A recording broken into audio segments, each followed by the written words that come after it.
Yeah, all right. What's happening? You're listening to Rick Stojak, people. What's up, everybody? Welcome back and welcome to the Drummers Education Connection. We're here every Tuesday, just about every single Tuesday, 11 a.m. Pacific time, to talk about drumming and education and life and music, and have amazing special guests on. And today we are graced by our very dear friend, terrific educator, fantastic drummer, and just a fantastic guy. One of my favorite people, Jim Royle. Welcome back, Jim Royle. Jim Royle, one of the most entrepreneurial drummers I've ever met in my life. I love that. Jim is a success story in every sense. But before we get into talking, the reason we have Jim on is because he's going to tell us all about his experience at PASIC this year. So for those of you who don't know, PASIC is the Percussive Arts Society International Conference. It happens every year, usually in Indianapolis, and it just wrapped up this past weekend, and Jim was in attendance, as he has been for the last, X umpteen years. And we're going to hear all about it from Jim. And as a matter of fact, that's where I met Jim to begin with, was at a PASIC conference. And I have not been back since because things have derailed me each year on my plans, but I'm planning on going next year. I really, really am, and hope to be there. But before we get into talking about PASIC, we like to start our show talking about good things. We have a little segment we call Good Things. And Bart, what's going on that's good for you right now? You know, man, I've got a lot of great stuff happening, a lot of great students. Band's getting ready to hit the road again. We're going up to North Dakota. I got a gig Wednesday night with them and here locally, and then we go up to North Dakota for a one-nighter. We fly out on Friday, play on Saturday, fly back home on Sunday. So it's going to be cold there. So I'm going to take my jacket and get to put on my jacket. I'm looking forward to that. That's a good thing because I like to wear my coat. It's that simple. All right, good for you. How's that? Yeah. Happy for you to be warm when it's cold outside. Rick, the book's doing good. Everything's doing great. The book's doing good. The band's doing great. The studios, everything's fantastic. Just too many good things. I'm very blessed. Bart, your segue, your good thing segues perfectly into mine of my good thing about being cold. I now have Rick Stojak Drum Studio hoodies. Hold on. I need one of those.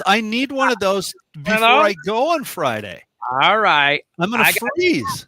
All right. I got you. The front's got the little logo and the back's got the big logo and it's got the hoodie. So. Oh, yeah. Hoodies?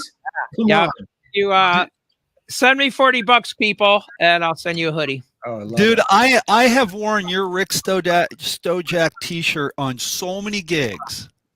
I love so many gigs. I'm no Gene Hoglan, but I've worn it on stage. You wore his for the entire tour with Death Clock. He had 3 shirts. That's awesome. See, I had one. Mine would get up and walk away on its own after the show. That's why I could only wear it a few. Okay, so I have a good marketing idea, Rick, for that. Okay, yeah. I'm going to purchase one, and every time I use your book during the week, I'm putting the hoodie on. Yeah. Oh, there you go. I love it. I love it. Look at that. Oh, yeah. Drummers supporting drummers. That's what. There you go. Yeah. That's what we do here. I'll jump in with my stuff, and then we'll go. Yeah, I was just going to ask. And Jim can segue right into his PASIC experience. But I had 2 recording sessions over this past weekend, one on Friday and one Saturday, Sunday. Saturday, Sunday, my group Mophone, we recorded our 4th album. We tracked it, and I'm so excited. Mophone's a trio, 2 saxophones and drums, super funky. Man, all original compositions, just the 3 instruments, and it came out great. Really, really good. Can't wait to mix it and release it out to the world. And then on Friday, we did a session with my son, Evan, who's a great piano player, and he's applying to music schools. He's a senior in high school right now. And we did a recording session for his audition applications. So we did, I think it was like 15 tunes in 2 hours. Where I know, crazy ambitious, and he just nailed it. I'm so excited for him and what he's going to do and where he's going to go, and it was super great. So cool. Jim, what is up, man? Okay, well, first I have to say that doing 2 recording sessions in 1 week is heavy duty. I know Steve Gadd did like 25, but and especially because it was your personal project. I mean, it takes so much energy. Yes. Then you have your sons. You want to make sure it's right and it sounds great. 100%. Hats off to that, man. That's a lot in 1 week. Thank you. It doesn't matter how long we've been doing it. I mean, it's a lot of Right. mental energy as well as physical, and the hats off to that. Thank you. So you have to say this. One of my colleagues, I was telling her about the trip, and she made this statement that it sounds like you refilled your cup. Hmm. You're recharging your batteries. Because yesterday when I came in to teach, again, feeling 100%, but I forgot about all that, and I seemed to have a little more zip, and I was getting into some analytical that I'm like, did I just say that? No, I mean, it could have been a mallet thing. It could have been a drumstead thing, and also constructively calling out some students that just did Western Region, whether it be on timpani or snare or whatever, saying, like, look, I know you enjoy doing this, but are we doing this casually? Or are we doing this to get to that next step? Again, all those kind of things were happening yesterday, and it just like pushed me through the day. And I love it. And again, that's a big part of PASIC. And it wasn't anything in particular. I didn't have a little journal of like, okay, I need to talk about that. I need to read this. It wasn't about any words I needed to say. It was just spewing. It was just coming. And that happens for me. It's different for everybody, but I'm looking forward to, having all this energy and my glass that's full, like just and working. That's Beautiful. why you have the energy, Jim. You put yourself in the drum culture. You got into the community, which is like plugging your, recharging your batteries. Yeah. Oh, Yeah. Absolutely. And it's hard because, part of PASIC, and this was it's either 36th or 37th in a row. Whoa. Wow. At the final concert, okay, they had every night they pay tribute to people that got into the Hall of Fame, and they play a video on the big screen. And this year, I even marked it so I could share with you guys. They would mention each person that got in, but outside of that, they did something really neat. They said, okay, I want people to stand up if it's your first PASIC. Mm-hmm. And then have you been here 5 times? And Right. if you've been here 10, and they kept going. And then I got to like 35 plus, and then it went to 40. And then John Beck was all 48. Wow. No way. Eastman. And he might be 90. Oh my God. Yeah. Wow. And hasn't missed one. And like a lot of my friends were up because they had anybody who was 40 and above went up on the stage. And talk about a commitment. And it's just, I don't know, just a feel good, and all these young kids were like sitting in and around me, and they were like all cheering and whatever. And I just said, yeah, I'm old. Okay. Hey, Jim, I got a question I want to throw at you right now about this. Sure. Okay, PASIC. And this is such a general question, but what do you think it is that this community has that we do this? And I've never been to PASIC. I haven't missed a NAMM show, I have missed the NAMM show due to touring, but in the last 30 years. But I've never been to PASIC, and I want to go so bad. What do you think it is about this community that just draws drummers and people that love percussion and people that love rhythm? What is it that happens? What is it that happens? What happens immediately, because I took one of our adult students this year from Silver Steel, and she's older, so it doesn't matter whether you're 10 or you're 60 something or whatever. As soon as you arrive and you go down into registration, you go to the trade show or whatever, you are blown out of the water by the magic, because we're not sharing the stage with the guitar players and the bass players and the piano players. It's just about the drumming and percussion community.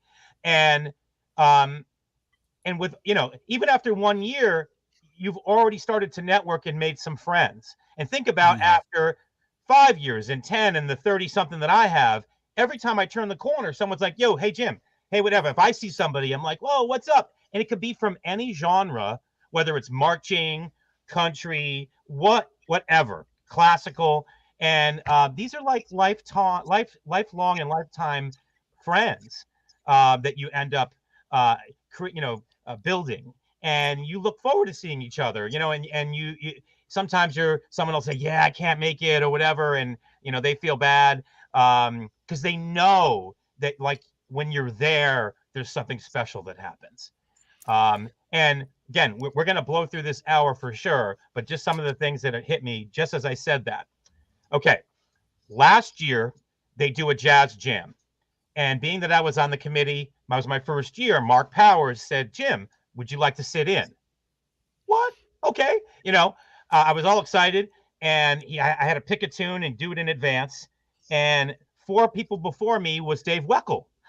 Okay. Oh, wow. That was inspiring. Like, you know what? I'm going to go up there and do me.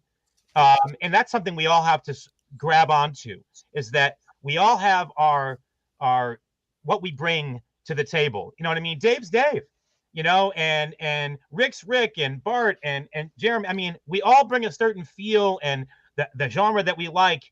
But it's easy to say that, but you want to play well, though. Oh, yeah, obviously. So I go up there, and I, in advance, had picked Point Siena, Ahmad Jamal. Nice. And when I said it to the trio, it was bass, piano, and saxophone.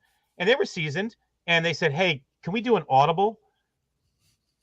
And I went, what am I going to say? Like, you guys talk about this all the time. You're a pro. I'm going to say, no, we're doing it. Mm-hmm. So I said, okay. I said, let's do St. Thomas. It was a good audible. It's very familiar. So no matter what situation we get in, you never know when someone's going to throw that curve. Yeah.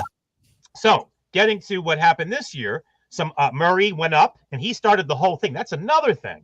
Like, if you're the first person to go, woo, like, okay, he played Spain. Oh, man. He played but whatever out of it. I mean, he really, he was locked in and played so well. And then it just sort of opens up and breaks the ice, and like the first person on a dance floor. Yeah, listening and watching, and and then Carl Allen went up. He's a giant, you know what I mean, and so but then you're looking around, and I turn to my right, Jeff Hamilton walks in. Oh, man. Oh, he wasn't even doing anything in particular, but he lives in Indiana. Uh-huh. So, and he went up, and he's just got joy. He must have joy 24/7, 365. I mean, he's smiling, he's cracking jokes. And he went up and he did his specialty on Night in Tunisia, where he plays the melody and like just goes for it. And again, raise the roof. And this is at 10 o'clock at night after everything started somewhere around 9 in the morning. Right. So everybody, and nobody's wiped out. Everybody's there doing it. Is this at the hotel? It was at the Westin Hotel, where I like to stay there because the bridge goes straight across to the convention center. And you could just unload and take a break for a second, and then you could just run right back. But yeah, it's in the lobby off to the side, and it's just fantastic. And everybody's there, whether it's artist relations or all the players and so forth. So yeah, that was a highlight. I mean, years ago, it's changed and it's evolved. Years ago, after the big concert at night, Jeff Hamilton's group played in one of the lobbies where we were, and it was like, whoa. Yeah. My feeling, and I'd like to put this out there to them, I would love for them to get someone like Jeff or Joe Farnsworth or Kenny Washington, have them play the first half hour, and then open it up like a jam session. Like right. That would normally be. And then you could get that artist to also do a clinic. So it's like they're really feeling it's worth it. Right.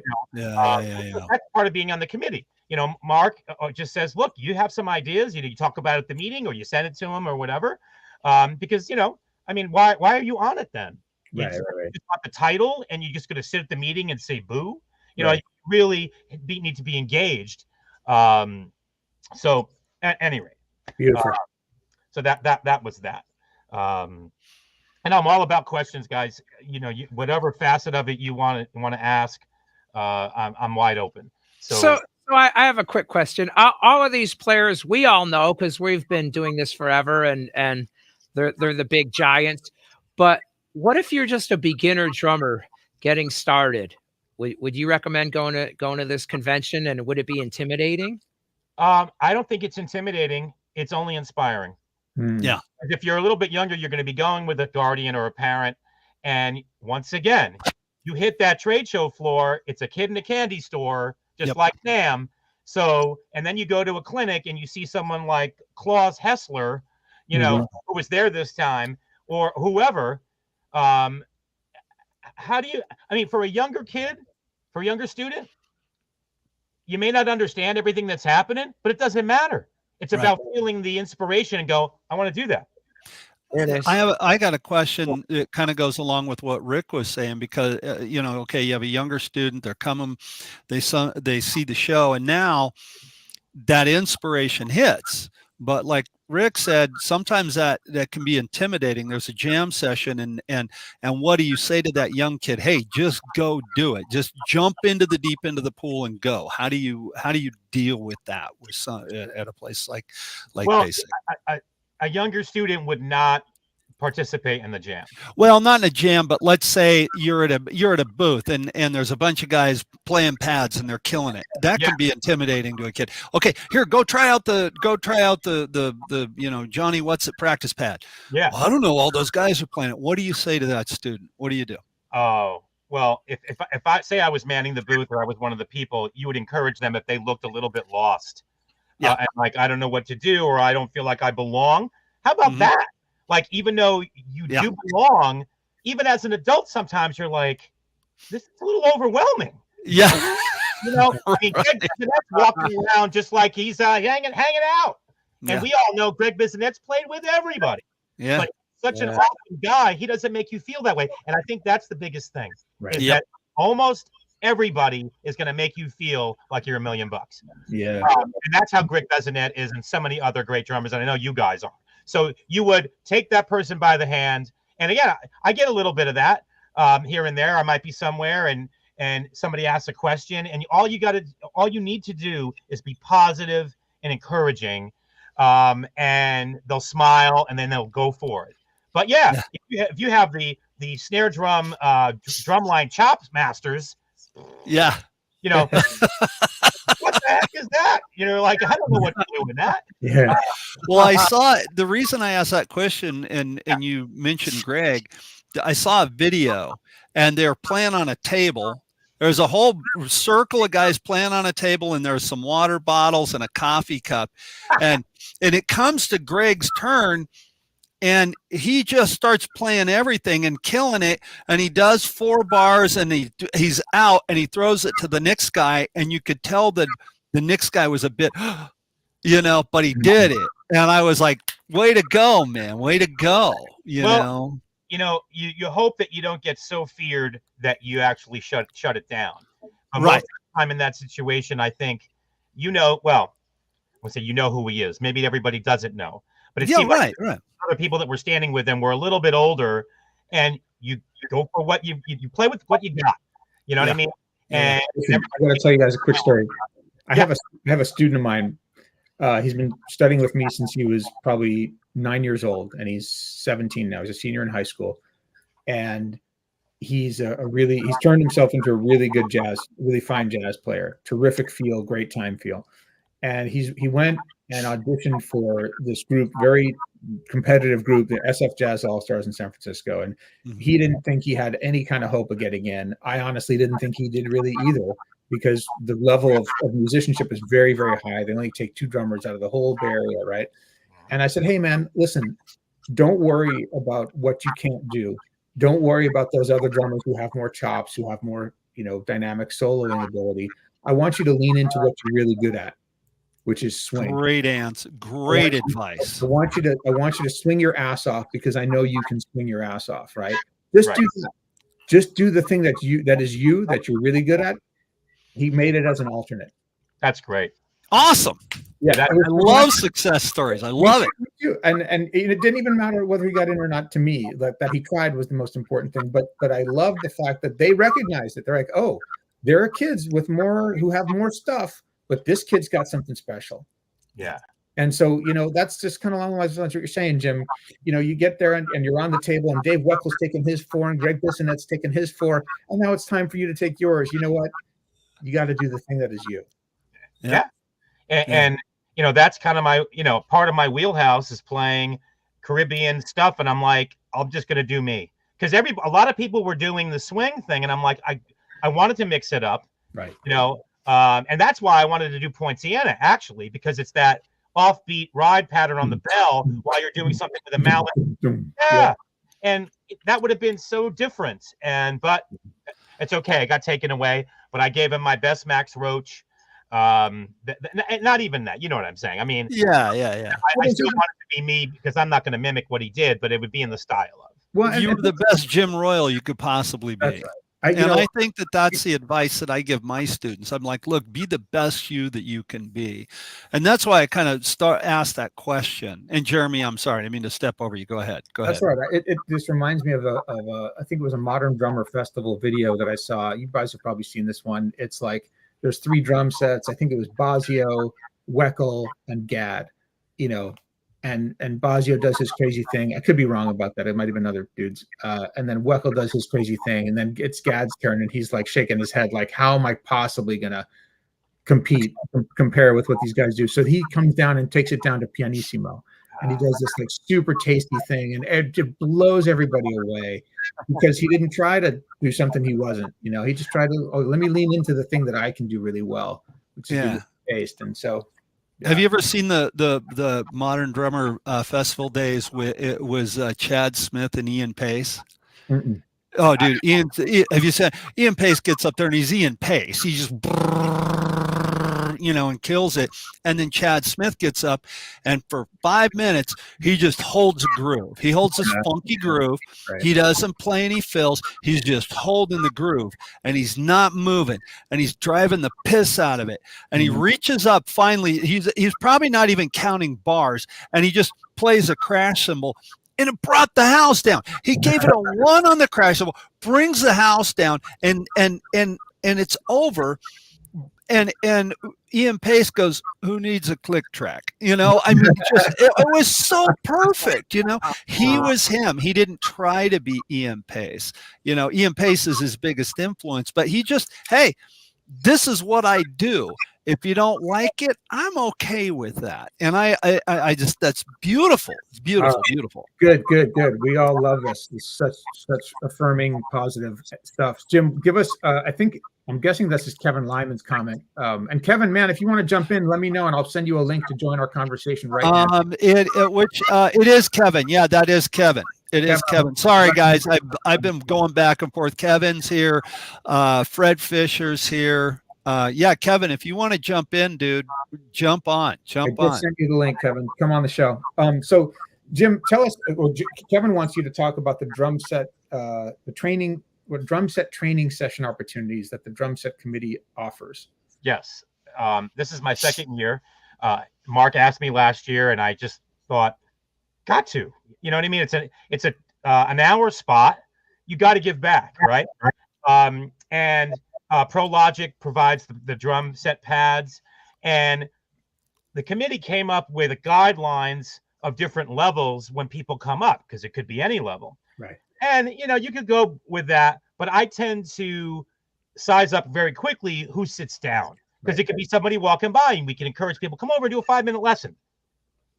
And you could get somebody completely excited and that goes, well, I really do more mallet playing, but I have a drum set. And then you hear them and you're like, okay, you know what I mean? They haven't done too much. So I try to go to some bare bones of, can you play a bossa nova? And some of them haven't really done that, where they have all the components together, or even, this is my big thing that I did, no matter what groove we were working on. My thing was, can you transition from the hi-hat to the ride cymbal smoothly, and then, or come back? Because that's a big part of any drummer that's younger, that's trying to get to that next level. Because as soon as you come off your comfort zone and you go to, whether it's a little fill or not, you go into the ride, oh, my hi-hat's not on 2 and 4. It just turns into mush. So my goal is to do some very basic grooves and what might be asked of you on that level, and get that happening. So Jim, I saw my understanding that there's like a booth or something somewhere where basically like the doctor is in, anybody can walk up and say, hey, I'd love a 5 or a 10-minute lesson with whoever's sitting down. Yes, it's right outside the trade show floor, and they have 2 or 3 of these pad drum sets up, and there could be 3 of us or 4 of us, and we could just keep hitting the next person that's coming in. And again, you're having traffic walk by you constantly because people are going to sessions and coming from one. Cool.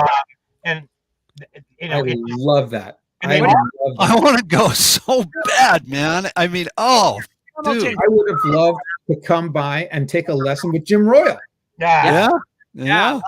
Well, what's interesting is that one of the people that came with me, she's in Silver Steel, and she's a drummer from when she was young. She's a very good pan player, and she can play hand drums, blah, blah, blah.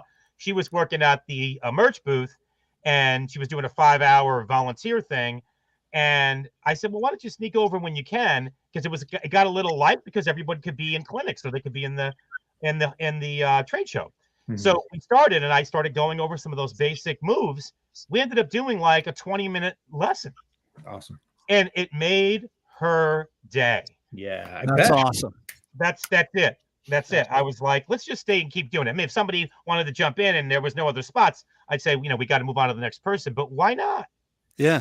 And what I'm hearing from this, and just from your enthusiasm, Jim, every time you come on the show, it's been just like, oh my God, I want to go to Jim's studio so bad. I want to go to Rick's studio so bad. I think that's what we all kind of bring to the table, I think, as educators and as teachers. And what you said is key. Okay. I made somebody's day, right? You make somebody's day. I watched a video the other day with, it was Ringo Starr and Sheila E. Now talk about 2 polar opposites, but they both said the same, and they weren't in the same video. It was 2 different videos, and they meshed them together. Right. And Sheila E. and Ringo were both saying,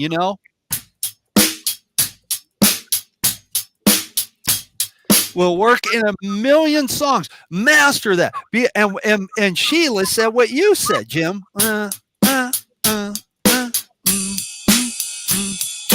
Be able to do that, because that is going to carry into so many songs. And seeing that made my day. So, and I can imagine going to a convention and hey, there's Jim Royle. He's given a free drum lesson for 5 minutes. How that would just so inspire somebody, and so just, oh my God, you can't believe what just happened to me. That's awesome, dude. That's so cool. It goes both ways, because that inspired me. Because I knew I could feel what they were feeling. You know what I mean? So it makes us feel fantastic as well. Yeah. And that you did something great. So it's just a cycle that keeps spinning. Yeah. I believe that for you. Sorry, go ahead, Rob. At the show, it's kind of a display of equipment as well as educational presentations or clinics. Correct. Well, right. So you could see all kinds of gear and kind of get an idea of what the current state of the industry is as far as equipment goes as well. That is correct. And what they've done over the years is they split the hall. So you have the quiet area, and then where it's going to get a little bit louder. So the quiet area could be publications and other things that are related to percussion, and just so that you can actually have a conversation with somebody and not be competing. And then in the louder section, I think it's every 15 minutes within an hour, they call it quiet time, where they don't want anybody slamming on anything. It has to be really, really quiet.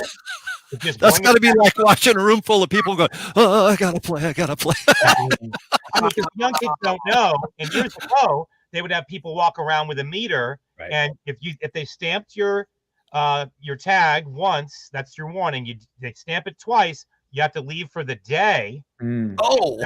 Third time, you can't come back into the hall. Wow. Really? Wow. Well, I mean, great. I think it's great. You can play it's learning the respect.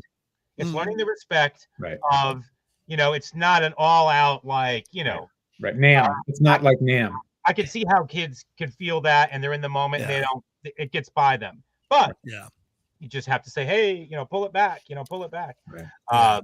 Unless it happens to be in at NAM. I know they do this too, where they might have a cymbal booth where you're going in the booth to try cymbals out, where it's all closed up. Right. That's cool. And then DW has this brand new, like, real drum kit that's electronic, full shells, everything. And it has the source and all this. And one of my buddies is one of the salesmen, and I'm like, so what's that cost? It's cymbals and everything, and it's like 11 grand. Oh yeah. Yeah, I mean, a huge investment. But they feel like they really, they always say we're getting close. We're getting really, I mean, everything's sampled to the nth degree. And I think, you put the phones on and you give it a try, you're like, I can't tell. And the toms feel just like real drums. That's what I was just going to ask you. How's the feel on it? Yeah. This is the biggest innovation in drumming in decades, actually, because it's wireless electronic drums. And is it Bluetooth? Is it Bluetooth? No, they came up with their own technology. Each drum has some kind of battery that's supposed to last for a year or two. And the drums are actually convertible. You could actually put a real head on it and bypass the electronic aspect of it also. And it all runs on an app. So you don't even need a module. You could just use it on your laptop. Wow. And the thing is those $11,000 kits, that's with the full blown out DW hardware and all. Yes. So you could get a shell pack, use your hardware. You could get a kick and a snare and a tom, and it's still a lot of money, but $5,000. Right. But check out the Sweetwater review of it. It's really, no kidding. When I sat down, my buddy took the small tom off and walked 30 feet away and kept hitting it. And I heard, no way, really? Yeah, really. Yep. You're kidding me. Oh my God! For live shows, that's huge. Then Rick, you're thinking what I'm thinking. I can tell. Yeah. Jim, can you give us? That sounds incredible, by the way. Yeah. I'm still having trouble processing what you're saying, but tell us, give us some of your highlights about what you personally experienced at the show. Okay. Well, I'm going to go real personal. That it was a interesting feeling that Dom wasn't there. You know, and Sabian did it right. They had his new denominator symbol out it's his own symbol. It's kind of like it's a China, like he would like hit. They had great signage. But I was kind of waiting for him to come around the corner with the white Santa Claus beard and with the smile from ear to ear. Mm-hmm. I also knew that it wasn't happening. Yeah. But it made all of us feel, and Joe did the best he could, but Joe was really, really close to him. Was really close to him. I could tell, like he was, it was rough. But Dom wanted us to like go and do the best we could. And just, he passed the baton. And we needed. I love those shirts that people were wearing with this picture on it that said "Prove me right." And right. I had one on. I know that. And so that, but it was a positive feel as well as it was a little bit sad. Yeah. And there were some others that passed as well. But it's been all these years where he's always there. And as everybody keeps saying, if you said hi, he was going to make you feel like you're the only person in the room. Yeah. Yep. Yeah. And then encourage you to be you and do you and go for it. It's like the same story for everybody. No one's reading a script. It's real. Yeah. So it was interesting, a little bit interesting with that. But highlights for me. As I said, it was tough because I can't see everything. And maybe I saw somebody before. And there's some like, you didn't go to Claus, because he also talked about Dom and did a really nice thing. And then he did his clinic. I'm being honest. I didn't go because I was going to something else because I had seen him before. Sure. Yeah. I had to make choices. So Carl Allen was my first clinic on Thursday, and it's one of the best ones I've ever gone to. Now, Jeremy, you went, And it could be a chop fest. It could be a clinic where someone's not really connecting the dots, and you walk out going, "What just happened?" Right. And then you have someone that's a pro at it. And Carl Allen's clinic was about, oh, this is so good, dancing with the bass player. Uh-huh. Oh, I like that. It was an upright bass player, and it was somebody that he met an hour before the show. You wouldn't know it, of course. Mhm. And he was talking about all the ins and outs of how you have to approach that. And he used that word a lot about being intentional, Mhm. being self-aware, and not getting caught up in yourself, and just laying it all out for everybody else and locking in and feeling that person out within seconds so it can work. But it went way beyond that, and like he just blew my mind. I loved every second of it. That was a highlight. Fantastic. So now here's another one I couldn't see, but I even worked with him at COSA years ago. Horacio El Negro Hernandez. I mean, he's one of the best in the world. Mhm. Yeah. He got stuff with his left foot and his pinky toe than I do with my two hands. But I had to make a choice, and I needed to see something else at that time. A huge highlight for me was like the evening concerts. Andy Narell played, and it was Andy, a great bass player from Cuba. It was a great mix of diversity. The drummer I hadn't heard of before, who did a clinic earlier, and I'm like, oh my God, it's the same guy. So that's awesome that could happen. And what I loved about that, because Andy likes you to hit all these little hits and stuff, but it's so light and tasty. It's like, you're killing me. Like, wow. And so that was beautiful. But here's the highlight. Michael Maneri was inducted into the Hall of Fame. They had him come up and guest on two pieces. 85 years old. And he was playing like he was 60. Wow. And they weren't doing, let's do a blues and F. They were doing something that was heavy. And Mike Maneri, like, mentally, physically, right there.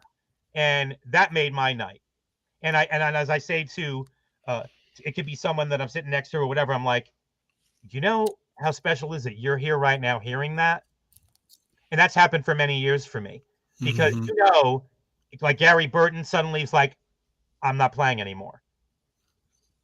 If you never got to see him live, that's a shame. You know what I mean? Right. Like, and I know we can't see everybody. Right. But going to a show like that encourages that you're going to see a lot of different facets of percussion that within 3 full days, you will. Jim, I don't know who Mike Maneri is. Yes, you do. You're messing with me. I don't. Who is he? Okay. Michael Maneri was the vibes player for Steps Ahead. Oh, okay. Yeah. And Peter Erskine was in the band, or was Alex Acuna. And he nothing. He drove the vibes into that whole next window, even before Dave Samuels came in, started doing, because he was with Spyro Gyra. That's what I was going to say. He was with Spyro Gyra. I was going to guess that. Dave Samuels was. Okay. Okay. And then after that, Dave went and did the Caribbean Jazz Project, where he added Andy and Paquito D'Avera, et cetera, et cetera. But they took the vibes into a modern Latin Caribbean style and mastered it. And so, again, I encourage everybody to go find a Steps Ahead record, type in Michael Maneri. And Mike Maneri, at like 17 or 18, was playing vibes in Buddy Rich's small group. Wow. Oh, wow. And he was his musical director for some of that before he was 20. Oh, my God. What? Yeah. So, and you could see what that meant to Mike. After that first song was over, which had a ton of stuff in it, he was like, whew, like I got through that. Okay. So, and I think maybe he came out one more time towards the end, but that was a big highlight for me. Let me keep going because our time is flying. And you guys can come with questions if you want. Oh, this is big. Okay. There was another drum set clinic that was on the top of my best list of all these years. Kenny Arnoff. Oh yeah.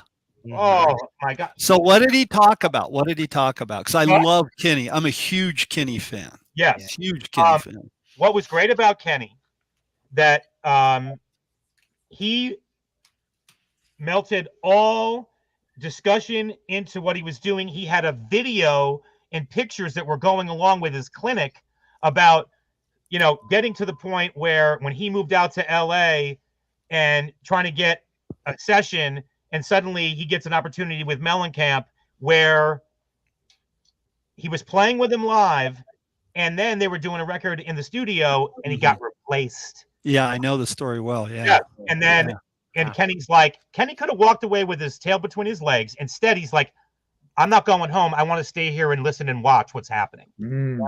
He was eager to get it right and straighten it out. And look where he's at. I mean, so he was going through this timeline, you know, of, you know, Jack and Diane, and like, you know, he doesn't mess around. I mean, you feel like the drums might go through the floor.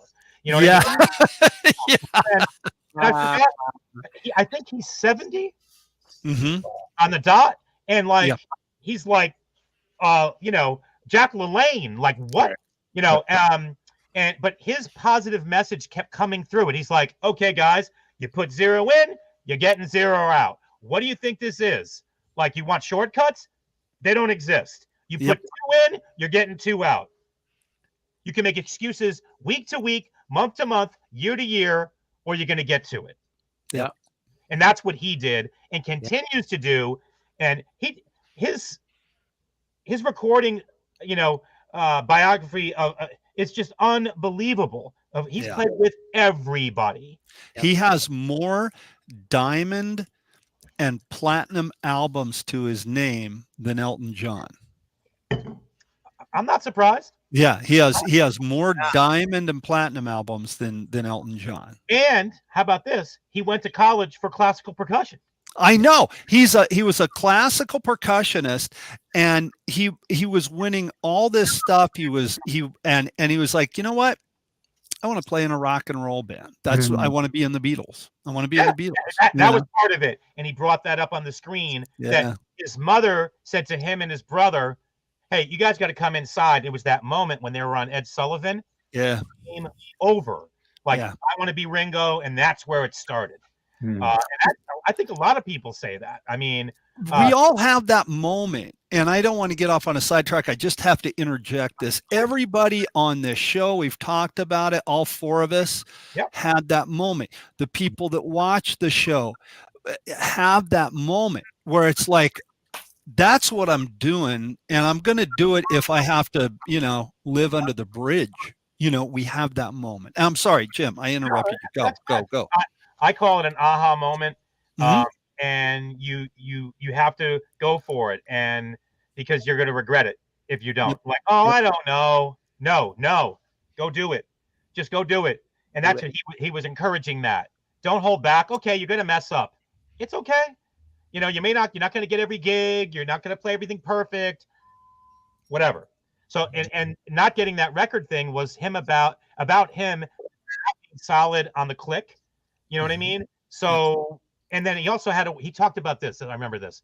He talked about trying to come up with a hook for all these tracks that he was asked to do. And think about how heavy that is. Right. Everybody wanted him to create the hook that was going to be the #1 record. And I forget what producer it was, but he kept saying, oh, actually, it was Mellencamp. He's like, guys, write me a song that's going to put us on in the top 3 or give us a #1 record. Holy cow. Yeah, right. There, he didn't want to lose it. And I can't remember how many, I forgot how many great hits that Cougar Mellencamp had. Yeah. Oh, he had a ton of songs, man. Yeah. And I definitely grew up in my, you know, high school time during that period. Yep. So that was, I walked away with Carl Allen and him as top, like, well done and inspiring clinics. Fantastic. Now, hey, Jim, let me just really quick, I want to give a shout out to Tony McNally. Tony's a good friend from the UK. You guys familiar with the Tone Ally? That stick motion. That's yeah. Yeah. Tony's a super guy, and he's tuning in today from the UK. Dude, I need one of we're those. going to PASIC next year. Come, we'll see you there. And we'll be at NAM too. Yeah, we will be at NAM. You know, Yeah. you know what's interesting? At the end of the show, it was like around 4 o'clock, and at 5 o'clock, that's it. You know, you have to leave the exhibit hall. Mm. I didn't see a friend of mine that I was expecting to see. Now, with technology today, I just got out of my head, and I could have went, "Hey, where are you?" Yeah. But I just didn't. And then she walked by, and it put a exclamation point on the day, and we talked and caught up. And she's like more of a hand drummer, amazing. She's just awesome. You know, Jim. there's a diversity thing that's happening now with an inclusion that's happening with PAS. At any rate, that's what it's about. Like we were standing at the Sabian booth. It was the SEN hang, and then they did that picture that you probably saw us put up. Yeah. And they did the unveiling of the Stratus symbols, which they're I don't want to get that wrong. What's the metal? Is it bronze? Oh, I can't remember. Well, it's their kind of newer entry line-ish symbol. They're like above the entry level, but sound really good, but more affordable than making that up next jump where parents are like, here's an example. A student of one of my students who's now teaching in college, he introduced me, and she was looking at an A22. It's like $600. Yeah. Right, yeah. Cuckoo. And we both were like, hold up. Hold up. You know, that's an immense purchase. Yes, and, it is. You know, I would just wait a second, because in that moment you're feeling it, and you're in the hall and it's a little bit loud, and you take that home and you start to play it. You're like, that's not what I heard in the hall. So you should do more homework and try some other ones out, and try to get to a shop that might have it, so that you're not making the wrong. Because look, it's like a car. Once you take it off the showroom, oops, like, you know. So at any rate, that was about that. Symbols cost a lot to manufacture. There's so much involved with making a symbol. Yeah. And of course, they're, you know, all of the symbol companies are in business to make a profit. They're not gouging when they're charging $500 and $600 symbol. No, they're not. They're not. You know, the line symbol, and it sounds absolutely amazing. And that they like all the hours that it took to put into that. Mm-hmm. You know, we shouldn't judge. We can't judge. We shouldn't judge that. Right. Jim, what happens at night? So the show closes down at 5 p.m. The exhibit hall closes. The clinics are done for the day. Yeah. Are there evening performances? Is there jam sessions at different hotels? Is it just everyone does their own thing? Okay, so here's the lowdown. So currently, over the past so many years, it's been this. There actually is a clinic at 5. So they shut the trade show down at 5, and then there's one more clinic. And whether it's Matt Chamberlain or it was Nick Collins or whoever was the last clinician. And I want to get into somebody that was like blew me out of the water, because that's not really my bag. But so then that's over by 6. Now you might be your ears might be shot by that time. If you started at 9 a.m. and you might take a little break here and there, by the second day, you really got to pace yourself, because that's a lot to take in. Yeah. It tires you out more than you think, because you're not doing like just the pleasure listen. You know how we are. Yeah. We just start listening, and we're like, in you know, once again, intentional, going, oh wow, that's happened. Oh, that's in 7. Oh, what, you know. We just go off. So 6 o'clock is the last clinic over. So here's an example. Friday night, Nick Collins, who I didn't know, did the last clinic. Drummers Heritage Concert doing fife and drum. They did a concert. Cool. University, there was a committee meeting, and then something or other with percussion duo. And then at 6, you got to go have some dinner.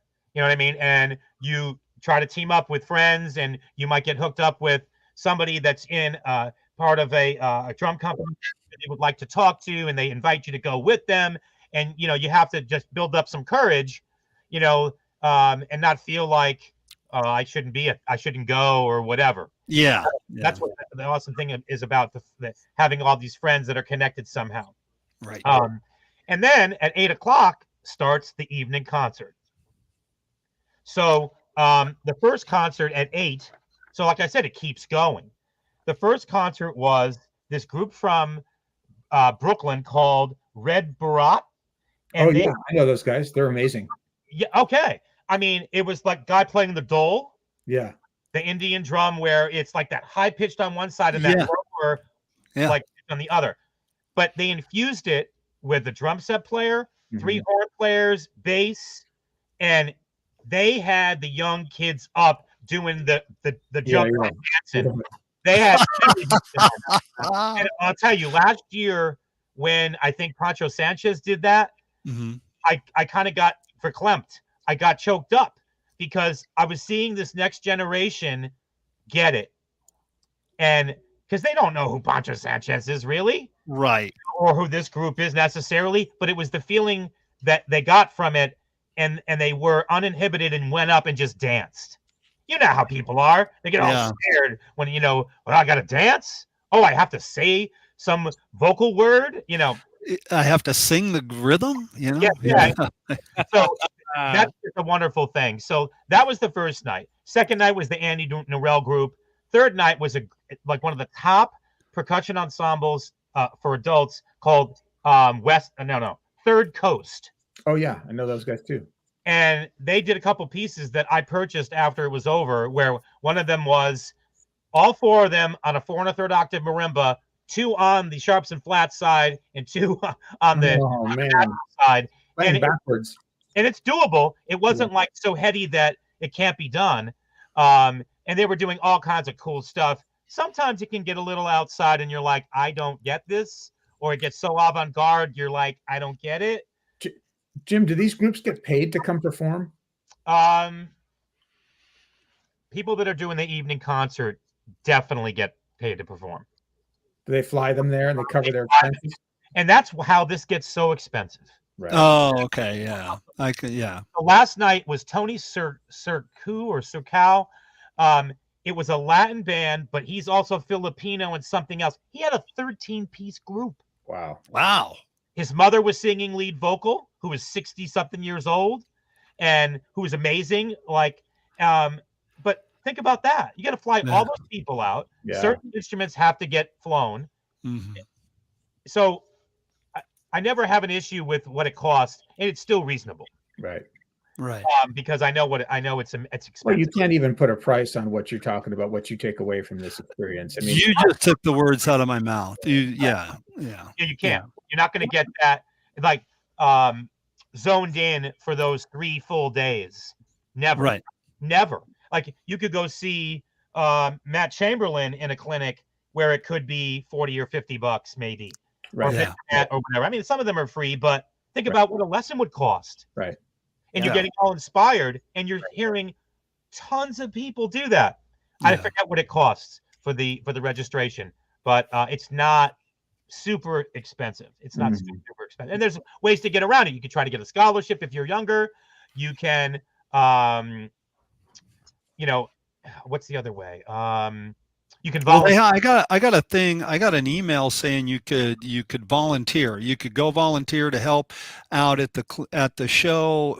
Do 8 hours doing this or 6 hours doing that. Right. I think that's wonderful. I would do that. Well, I'll go move tables and hang out. Why not? I did that. What's cool about that? You could be part of logistics, and you could be bringing gear and mingling with a Dave Weckl or a Gad or whoever.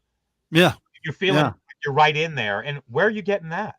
Right. Exactly. How much would you pay to hang out with Weckl for a day? Right. Yeah. What advice do you have to somebody who's going to go for the first time? Okay. Because this is what happened to me the first time. I think it was 1987. You have to be careful not just to go to all, if you're a drum set guy, not to go to all the drum set stuff. I mean, okay, I guess you can, but then you give yourself nothing to not compare, but like where it can open you up in a different light. where it's a hand drummer, it's this, it's that, or whatever, which is going to make your drum set playing better. So I would say diversify in the clinics you go to, and don't just make it all drum set. Or on the opposite, if you're a classical person, don't just go to all the symphonic and classical stuff. You got to go see a drum set clinic. It's important. Go see, and I do this because I go see one of the percussion ensembles that gets picked to be there from high schools that sound like college ensembles. Right. College ensembles are there. They'll have like the heritage concerts where it's fife and drum, and like we're all rudiment guys, you know, whether it's the Wilcoxon or Pratt or whatever, they're doing that stuff. They had the Cavaliers drum line perform and talk about the show, talk about how much that costs and what's involved. And it's simply mind-blowing. They had the pit, all the snares, all the battery, everything. And they had different people that are on the staff talk about the different things and what they do to make it be where they get #1 percussion out of all DCI over the summer. And I really opened myself up to that, and it inspired me to want to bring that back here. Like when I saw Pan, I'm like, oh, I bet. Here. Because people ask me, where did that come from? It came from PASIC. I owe so much to the Percussive Arts Society, PAS. It's hard to describe. I saw a mass band, say it was 40, 50 people playing on stage, playing Pan. It was overwhelming. And I'm like, I want to do that. But then you actually have to do it. Yeah. And then, but it just doesn't happen.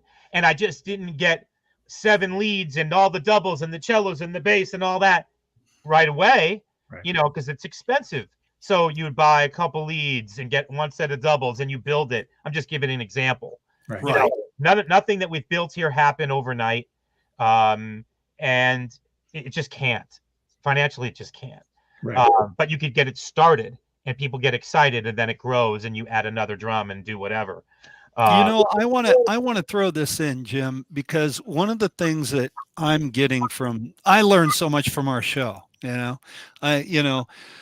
what I'm learning from you and what I'm getting from you is your excitement and how much you get from the show and how much you've gotten, and you were like this big human sponge, drum sponge, and you soaked it all in. And I'll be honest with you, and I sound like maybe I'm buttering you up here, but every time I see you, every time you're on the show, I get that from you. Yeah. I get that from your studio, and I'm like, oh my God, I want to go there. I want to go take some lessons. I get that from you, and it's such a great thing. I don't know if you guys feel this way. My whole life growing up, I was like, how do I get inside that circle of the guys over there playing drums? How do I become one of the guys? And you just do it by doing it. And then when I'm on the show with you, it's such a great feeling. It's such an awesome feeling. It really is. So you're giving back to what you drew from it. And I just have to say that. I mean, what you've drawn from it, you didn't just sit around and talk about it and go, gee, I'd like to be a drummer. You didn't just wake up one morning and go, hey, look at all this gear I got and look what I can do. I mean, you worked your butt off at it. And I love that.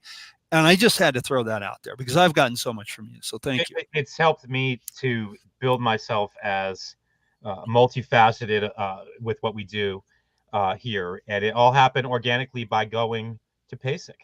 It really did. I owe everything to that. And I say that every day because I know, Rick, you go on your walks and you have your thank yous and your gratitude lists. Yeah, man. Day, I thank PAS, PASIC, and PAS Connecticut chapter, which I was chapter president for 17 years.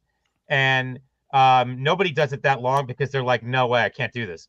I just loved it so much that I did it.